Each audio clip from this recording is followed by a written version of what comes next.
Tensi hubungan Hizbullah dan Israel kembali memanas.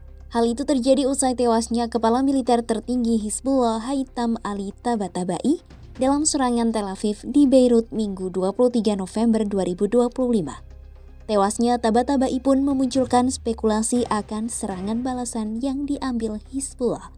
Lantas, seperti apa skenario kemungkinan serangan balasan Hizbullah? Simak selengkapnya dalam video berikut.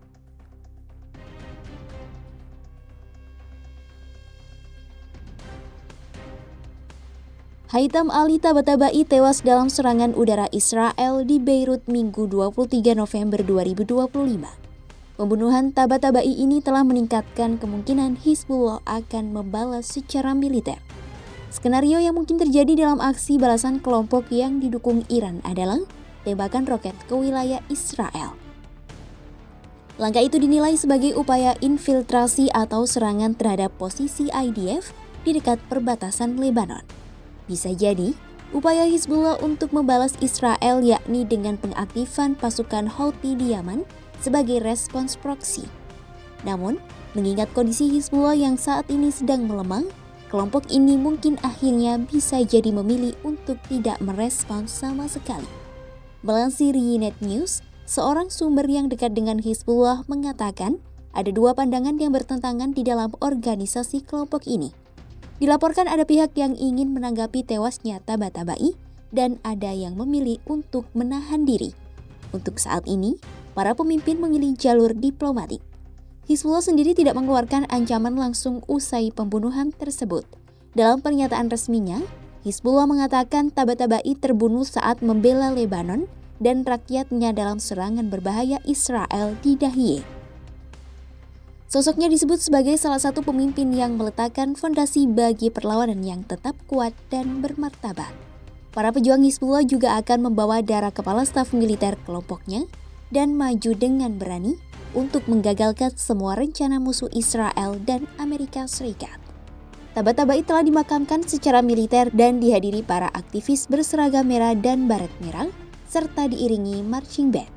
Pemakaman Tabatabai juga dilangsungkan bersama dua anggota Hizbullah lainnya yang turut menjadi korban dalam serangan Israel. Kepala Dewan Eksekutif Hizbullah Ali Damos mengatakan, kelompoknya memiliki seseorang yang bisa bertanggung jawab.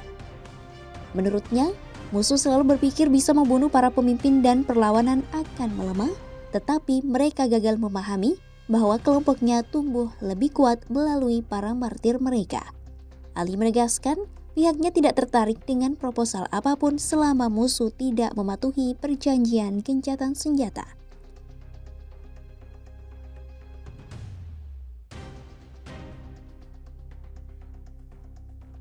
Usai tewasnya Tabatabai, Tel Aviv kini meningkatkan kewaspadaan akan kemungkinan serangan balasan Hizbullah. Israel turut memperkuat sistem pertahanan udaranya dan melakukan penilaian ancaman secara berkelanjutan. Upaya-upaya itu dilakukan untuk menghadapi kemungkinan tembakan roket oleh Hizbullah dari Lebanon. Tetapi, IDF tak memiliki informasi spesifik yang menunjukkan kelompok yang didukung Iran itu berencana melancarkan serangan roket. Komando Front Dalam Negeri tidak mengeluarkan perubahan apapun dalam pedomannya bagi warga sipil. Kepala Staf IDF, Letnan Jenderal Eyal Zamir mengumumkan latihan mendadak pada Senin 24 November 2025.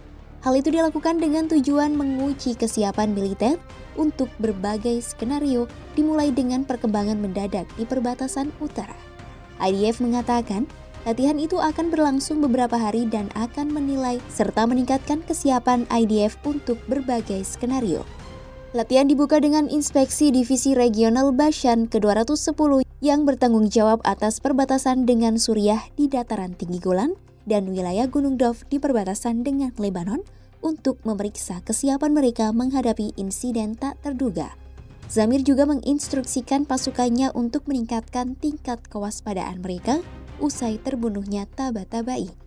IDF mengatakan penilaian situasi dan proses pengambilan keputusan akan diperiksa di semua tingkatan sebagai bagian dari latihan bersama dengan pengaktifan pasukan dan manajemen pasukan di medan perang. Haitham Ali Tabatabai merupakan komandan Hizbullah paling senior yang dibunuh Israel sejak gencatan senjata pada November 2024. Tabatabai dinilai sebagai orang kedua usai Sekjen Hizbullah Naim Qasim dalam struktur komando Hizbullah. Iran, sekutu dekat Hizbullah, mengecam Israel atas pembunuhan Tabatabai yang disebut sebagai langkah pengecut. Menurut Kementerian Luar Negeri Iran, pembunuhan Tabatabai menjadi pelanggaran mencolok terhadap gencatan senjata dan pelanggaran brutal terhadap kedaulatan nasional Lebanon. Pembunuhan kepala militer tertinggi Hizbullah Haitham Ali Tabatabai menandai eskalasi baru antara Israel dengan Hizbullah. Kelompok yang didukung Iran ini berada dalam posisi sulit dengan tekanan domestik, tantangan legitimasi, dan konflik internal soal respons yang harus diambil. Kekuatan Hizbullah pun sedang melemah, namun belum jelas apakah kelompok ini akan melancarkan serangan balasan atau tidak. Israel juga meningkatkan kewaspadaan mereka usai tewasnya Tabatabai. Penguatan pertahanan udara dilakukan untuk mengantisipasi kemungkinan serangan roket dari Hizbullah ke Tel Aviv. Simak terus update berita-berita menarik lainnya hanya di kanal YouTube Kompas.com.